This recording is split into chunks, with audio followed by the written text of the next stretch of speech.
Hello and welcome to Sharon Local History. In this video I pulled out pictures from the blizzard of 1978 and an article from Sharon Advocate by Bernice Leonard written on February 9th. Everybody pitched in to help town ride out the blizzard of 1978 reported by Bernice Leonard.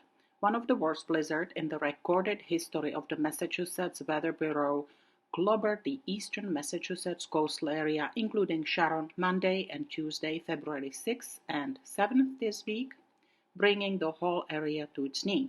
The official record in Sharon was 29 inches of snow over a period of 48 hours, which breaks the previous mark set in 1969, 34 inches in Sharon Advocate parking lot.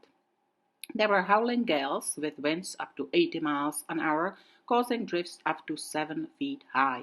The radio and TV stations did a magnificent job keeping the public aware of the extreme emergency, which the state hopes to get declared a federal disaster to help finance the cleanup. One realizes how fortunate this little town was to have only one power outage. The power was out Monday from 6 p.m. till midnight in the area between the square and Cobb's Corner, which included East Street and Mansfield Street. The remainder of the residents were warm and cozy for the duration of the giant storm. After the snow stopped falling and the wind stopped howling, the whole region was in shock and paralysis.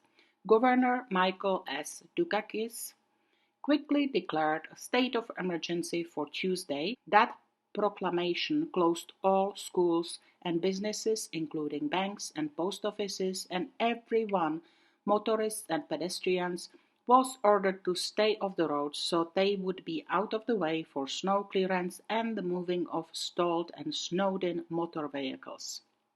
The only legitimate troubles were those in the medical, fuel, food, and communication fields. At press time, this emergency edict was to be in effect until midnight Thursday.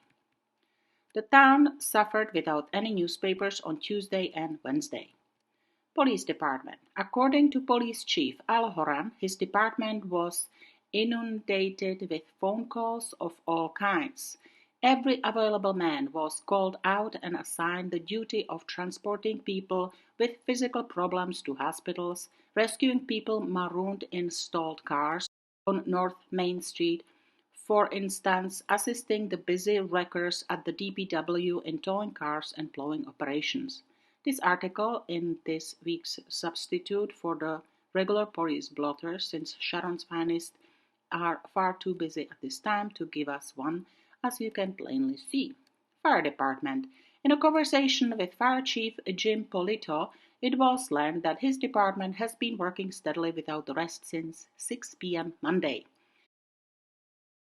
A snowmobile patrol was organized by his men, composed of 4 and 5 snowmobiles, whose services were donated, and they were kept busy delivering medicines to heart patients and insulin to diabetics. A sled snowmobile arrangement was worked out, which took patients in need of hospitalization to the main roads, where they were picked up by the ambulance and transported to the hospital. A squad of 6 to 8 firemen were necessary to assure proper care for those people in need, one of whom was a man transported from South Walpole Street to the dialysis machine at a nearby hospital. Fortunately, there were no fires during this emergency period, and the firemen were assigned the duty of clearing of the town hall roof, shoveling paths for the residents of the housing for the elderly on Hickson Farm Road, who were completely isolated. On Route 95, 14 people were rescued from stalled cars and they were brought to the town hall. The department's four-wheel drive Dodge was used extensively in conjunction with the ambulance. Shuttle service. A fantastic shuttle service of snowmobiles transported several stranded people to their homes, and a couple stuck at Cobb's Corner after an emergency trip to the hospital with their sick infant were vastly relieved to get a ride to Mountain Street, where they had left their 10 and 11-year-olds alone at home. Civil Defense. A Civil Defense Director, Bernie Rosenberg, reports having 20 to 30 volunteers working with him from the beginning of the storm. During this time, 126 people were brought to the town hall where they were fed and given sleeping accommodations. These victims of the blizzard were all en route to various destinations when they became stranded along the road. Some were in their cars for as long as a day before help came, and most of them did not live in Sharon.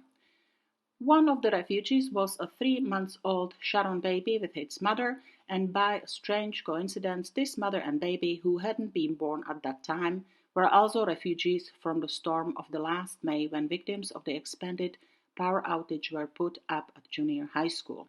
Another stroke of good fortune was that amongst those rescued was a pediatrician, so the town hall refugee always had a doctor in the house. The handy little snowmobiles were also used in transporting doctors and nurses back and forth to the nearby hospitals. Other places where Sharonites were marooned included the Canton Town Hall, the Morse Shoe Corporation on Route 138 in Canton, and the Mobile Station at Cobb's Corner. Snow removal. Herculean task of getting rid of tons of snow is now in full swing, and who knows how long it will take. So that was on February 9. At present, North Main Street is closed off and Cobb's Corner is said to be scene of disaster with abandoned cars all over the place. To open up the Sharon Advocate parking lot took all Wednesday afternoon, and it was accomplished thanks to the kind efforts of Merrill Holmes and his son Donald of South Main Street, who not only used their own snowblower, but Donnie repaired the disabled Advocate blower for Mr. Reeve to use too. There was no such a thing as being able to call anyone to do snowplowing. Everyone was either all booked up or their equipment was disabled. Food available. With all the supermarkets closed and inaccessible, the 2 variety stores in Sharon Center for the residents who could get to them, Bendinelli's reported a steady flow of bread and milk customers on Wednesday from 9:30 a.m. until well after 10 p.m., with the 1 delivery of bread being snapped up in minutes and the 3 shipments of milk eagerly and gratefully received. Their canned goods were pretty well wiped out too, although they had a good supply on hand.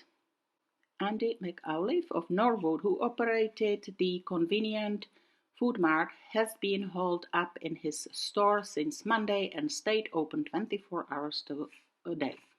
McAuliffe says he was cleaned out of everything, also bread and milk deliveries are being made by long wraparound lines of people.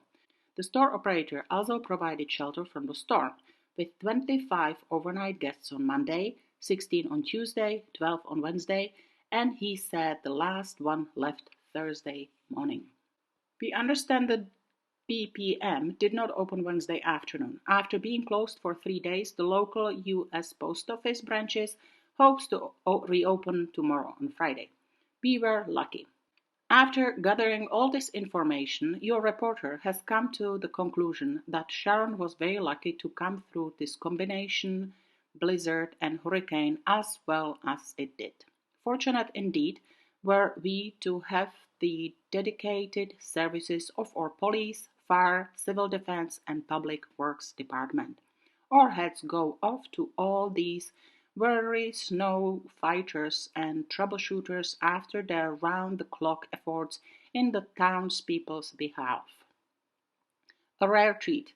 In conclusion, how about the carnival atmosphere prevailing in Sharon Square on Wednesday afternoon, when everyone suffering from cabin fever got out and walked or skied just to have a look-see to find out what shape things were in?